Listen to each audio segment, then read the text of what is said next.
नमस्कार, मी रेश्मा साळुंखे. शहरांच्या बातम्यांमध्ये आपल्या सगळ्यांचं स्वागत. बुलेटिनच्या सुरुवातीला बातमी आहे राज ठाकरेंचं निवासस्थान अर्थात कृष्णकुंजवरती सुरू असलेल्या लगीन घाईची. उद्या राज ठाकरेंचे चिरंजीव अमित ठाकरे आणि मिताली लग्नबंधनात अडकणार आहेत, तर वरमाई म्हणजे शर्मिला ठाकरे हळदीच्या कार्यक्रमाच्या लगबगीत मग्न होत्या. आपल्या होणाऱ्या सुनेकडे उष्टी हळद घेऊन जाणाऱ्या शर्मिला ठाकरेंना न्यूज 18 लोकमतच्या कॅमेऱ्यानं टिपलंय. आपल्या जवळच्या नातलगांसह त्या मितालीच्या घराकडे रवाना झाल्या. हळद सोबतच मिठाई आणि इतर दागिने जे लागतात हळदीच्या कार्यक्रमासाठी ते सगळे घेऊन शर्मिला ठाकरे आपल्या नातेवाईकांसह सध्या मितालीच्या घरी निघालेले आहेत देण्यात आले. तसंच महानायक अमिताभ बच्चन, लता मंगेशकर, सलमान खान याच्यासह तिन्ही खान या लग्नाला येणार आहेत. सोबतच अनेक सेलिब्रिटींना लग्नाचं निमंत्रण देण्यात आलंय. दरम्यान आज अमित आणि मितालीचा हळदीचा सोहळा पार पडतोय.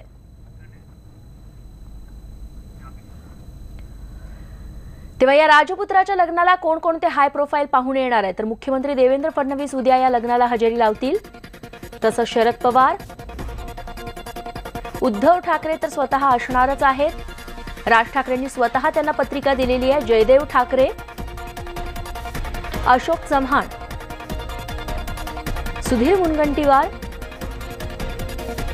सोबतच संपूर्ण अंबानी कुटुंब देखील या लग्नाला येईल अशी चर्चा आहे. रतन टाटा ज्यांना पहिली पत्रिका लग्नाची दिली होती राज ठाकरे यांनी, रतन टाटा देखील उद्या लग्नाला येणार आहेत.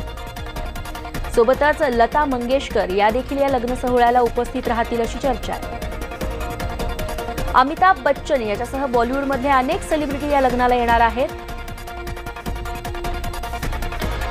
माधुरी दीक्षित देखील या लग्न सोहळ्यामध्ये असेल. शाहरुख खान, तिन्ही खान या लग्नाला असणार आहेत. आमिर खान सोबतच सलमान खान देखील, जावेद अख्तर हे देखील या लग्न सोहळ्याला उपस्थित राहणार आहेत. राज ठाकरे यांचे बॉलिवूडशी चांगले संबंध राहिलेले आहेत आधीपासूनच आणि आता ते या लग्न सोहळ्यात देखील दिसतील. पुढच्या बातमीकडे. कल्याणच्या टिळक चौकातल्या सफायर इमारतीच्या 7व्या मजल्याला मोठी आग लागली आहे. आगीच्या दुर्घटनेची माहिती मिळताच अग्निशमन दलाचं पथक घटनास्थळी दाखल झालंय. गेल्या तासाभरापासून या आगीवरती नियंत्रण मिळवण्याचे शर्थीचे प्रयत्न सुरू आहेत.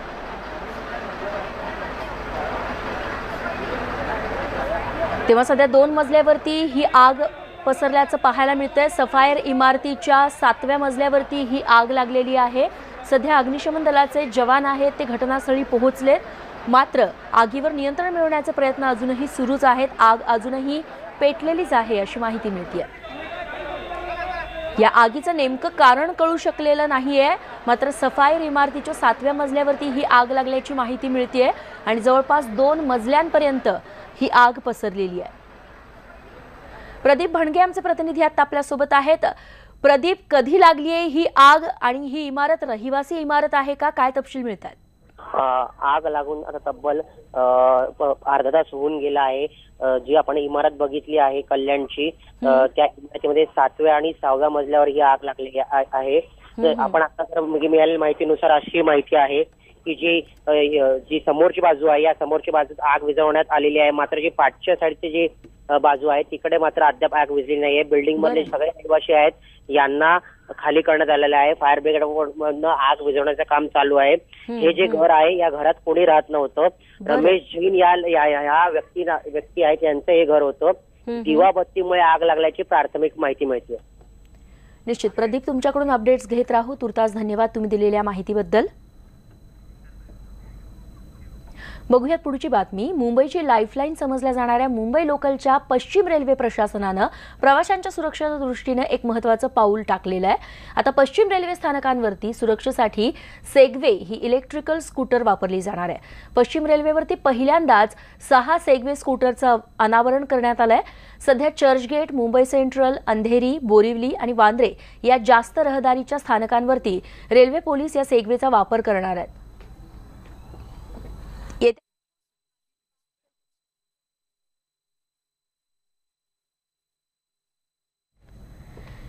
येत्या काही दिवसात आणखी 5 सेगवे पश्चिम रेल्वेच्या सेवेत दाखल होणार आहेत. दरम्यान अशाच सेगवे स्कूटरचा वापर मुंबई पोलिसांकडून मरीन ड्राईव्हवरती गस्तीसाठी केला जातोय.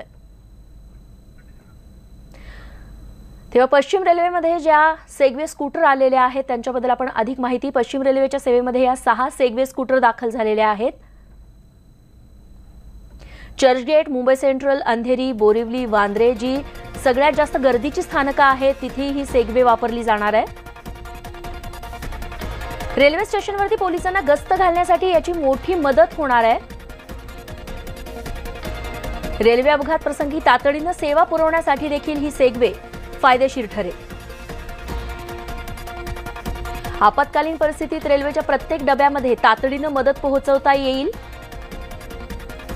तसंच रेल्वे स्टेशनवरील चोरीच्या घटनांना देखील यामुळे आळा बसू शकेल.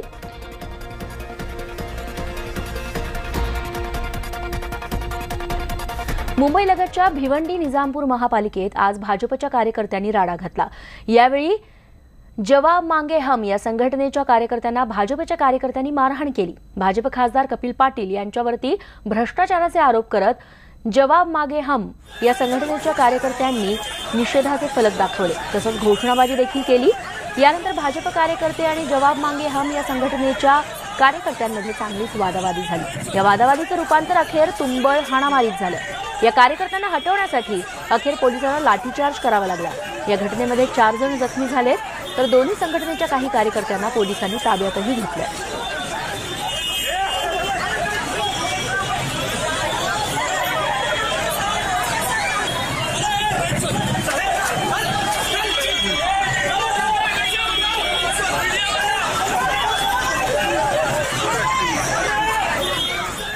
बातमी राजकीय वर्तुळातून. जशा जशा निवडणुका जवळ येऊ लागलेल्या आहेत तसा बैठकांचा सिलसिला वाढत चाललाय. शिवसेना पक्षप्रमुख उद्धव ठाकरे यांनी सोमवारी विभागवार खासदारांची बैठक बोलावली आहे. या बैठकीत लोकसभा निवडणुकांसंदर्भात सविस्तर चर्चा होणार असल्याचं कळतंय. तसंच गेल्या निवडणुकीत शिवसेनेनं ज्या जागा लढवल्या नव्हत्या त्या जागांवरती कोणते उमेदवार उभे करता येतील त्याचा देखील आढावा घेण्यात येणार असल्याची माहिती सूत्रांकडून मिळतेय. दरम्यान स्वातंत्र्यवीर सावरकरांना भारतरत्न जाहीर न झाल्यानं शिवसेनेचे खासदार संजय राऊत यांनी मोठी नाराजी व्यक्त केली आहे. वीर सावरकरांच्या नशिबी पुन्हा काळं पाणी अशा शब्दात संजय राऊत यांनी सरकार यांच्यावरती सावरकरांच्या मुद्द्यावरून जोरदार निशाणा साधलाय. राऊत यांनी सावरकरांच्या फोटोवरती त्यांच्याच काव्यपंक्तींचा आधार घेत विनायका प्राण तळमळला अशा शब्दात वाग्बाण सोडलेत.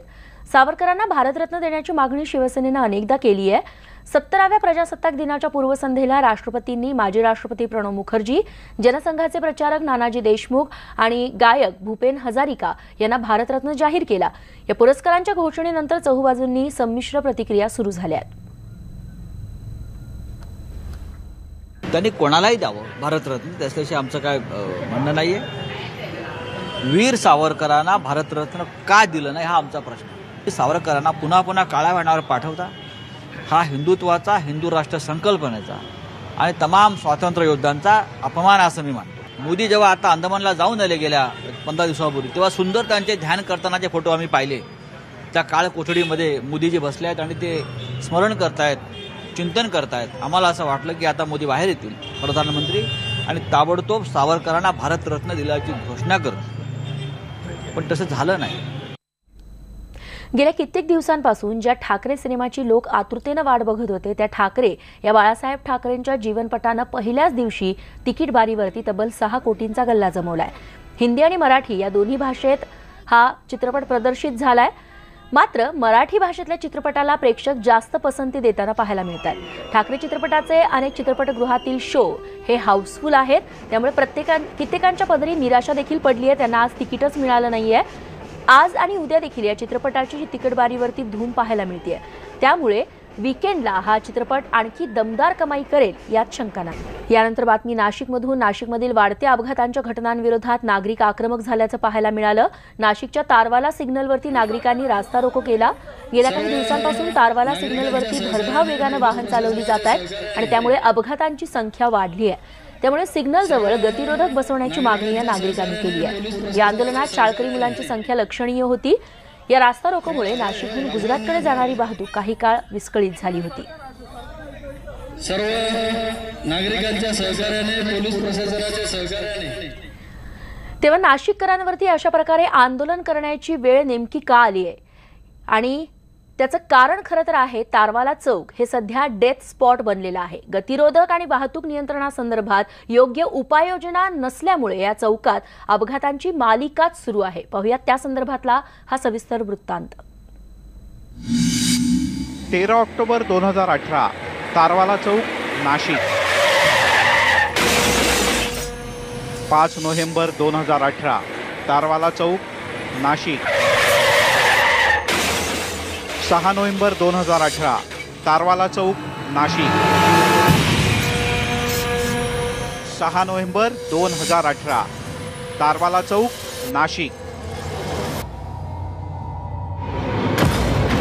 अपघाताची फक्त तारीख आणि वेळ बदलतीये, ठिकाण मात्र एकच, नाशिकमधलं तारवाला चौक.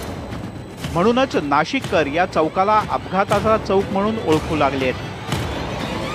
चौकात वारंवार अपघात होतात, अनेक जण जखमी होतात, कुणी दगावतो. मात्र अपघाताचं हे सत्र थांबवण्यासाठी कोणतीच उपाययोजना केली जात नाहीये. आम्ही वारंवार प्रशासनाकडे मागणी केली की या ठिकाणी आम्हाला तुम्ही स्पीड ब्रेकर लवकरात लवकर द्या, कारण हा हायवे आहे आणि ह्या परिसरातून वणीला, गुजरातला लोक जातात. इथे मेरी सीडीओ असे प्रशासकीय कार्यालय आहे, तसेच 3000 विद्यार्थी असलेली सीडीओ मेरी शाळासुद्धा आहे. आम्हाला ह्याच गोष्टीचं एक कुतूहल आहे की अजून प्रशासनाला किती लोकांच्या बळीची आवश्यकता आहे.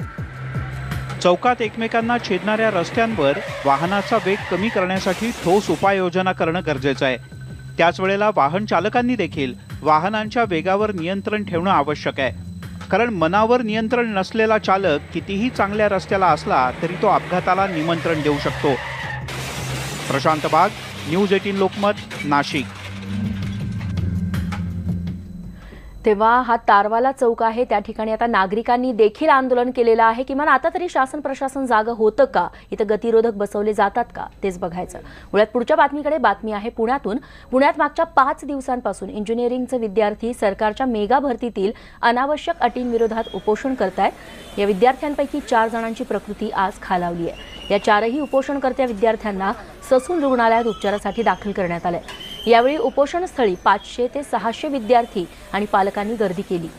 सरकारी नोकऱ्यांसाठीच्या मेगा भरतीत 12वी नंतर पदवी घेतलेल्या उमेदवारांनाही संधी मिळावी या मागणीसाठी हे विद्यार्थी आंदोलन करतायत. सरकारच्या GR नुसार मात्र पदविका घेतल्यानंतर उच्च पदवी घेतलेलेच विद्यार्थी भरतीसाठी पात्र ठरणार आहेत. त्यामुळे सरकारचा GR रद्द करण्याची मागणी या विद्यार्थ्यांनी केली आहे. भरात 17वा प्रजासत्ताक दिन मोठ्या उत्साहात साजरा करण्यात आलाय. मुंबईतील शिवाजी पार्क मैदानावरती राज्यपाल C विद्यासागर राव आणि मुख्यमंत्री देवेंद्र फडणवीस यांच्या हस्ते ध्वजारोहण करण्यात आलं. यावेळी महाराष्ट्र पोलिसांच्या विविध पथकांची संचलनं पार पडली. राज्य सरकारच्या विविध विभागांकडून साकारण्यात आलेल्या चित्ररथ देखील इथं सादर करण्यात आले.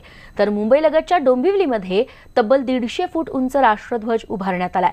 तिकडे नागपुरात फुटाणा तलावामध्ये ध्वजारोहण पार पडलं. यावेळी नागपूरमधील राजकीय नेते आणि नागरिकांनी मोठ्या संख्येनं हजेरी लावली. पुण्यात देखील तृतीयपंथीयांच्या हस्ते ध्वजारोहण करण्यात आलं. समीर समुद्र आणि अमित गोखले या समलिंगी जोडप्याच्या हस्ते हे ध्वजारोहण पार पडलं. तर तिकडे नाशिकमध्ये पालकमंत्री गिरीश महाजन यांच्या हस्ते पोलीस परेड मैदानावरती ध्वजारोहण करण्यात आलं. या निमित्तानं विविध सांस्कृतिक कार्यक्रमांचं आयोजन करण्यात आलं.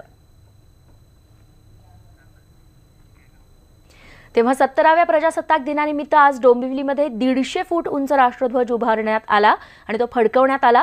डोंबिवलीतील लोढा हेरिटेज फेडरेशन आणि संदीप माळी यांच्या पुढाकारानं हा राष्ट्रध्वज उभारण्यात आलाय.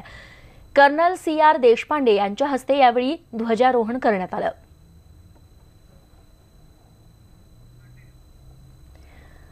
तिकडे बदलापुरात देखील तब्बल 110 फुटांचा राष्ट्रध्वज फडकवण्यात आला. अभिनेते मोहन जोशी यांच्या हस्ते हे ध्वजारोहण करण्यात आलं. बदलापूर नगरपालिकेच्या वतीनं हा राष्ट्रध्वज उभारण्यात आलाय.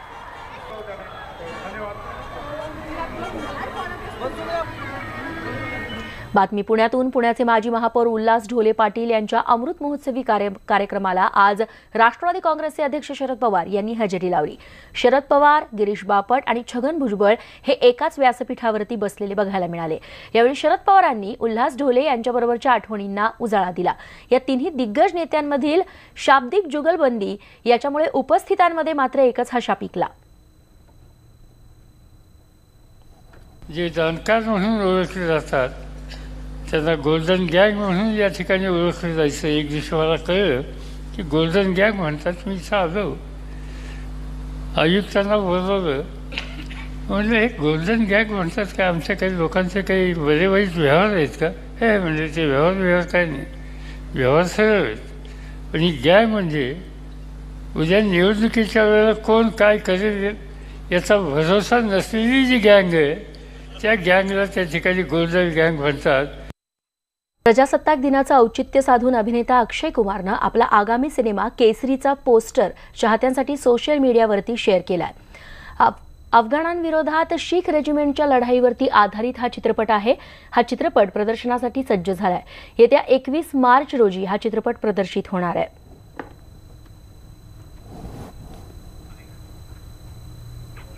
आणि यासोबत शहरांच्या बातम्यांमध्ये आता वेळ झाली आहे इथेच थांबण्याची.